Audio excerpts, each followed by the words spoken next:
what I see is what I believe in. I mean, it's one of the most practical thoughts that can ever be put across to us, because there's this old proverb called what I see is what I believe in.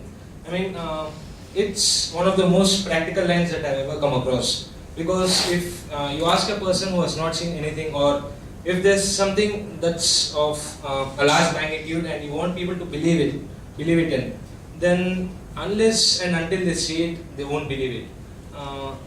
We can take this case of today's match.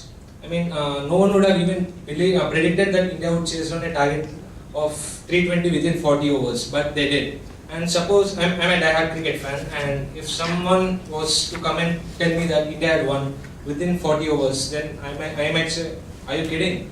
How can that be possible?" But I had been there, I had witnessed the match, and I believe that India had won. So I again would like to reiterate my point by saying that it's a practical thought, and yeah, I mean there are again you can take the case of the UFOs or the Yetis that was spotted in the Himalayan mountains. I mean, quite a few people believe in it, and quite a few people say that it's just a myth and there's no such thing as a UFO or a Yeti. But again, think about the people who have spotted them. Think about what must be going through their minds when they tell the words, shouting on the rooftop that I've seen a UFO, but hardly anyone bothers to take notice of that. So I would like to conclude this speech by saying that it's again what I see is what I believe in is something that even I believe in and I practice it.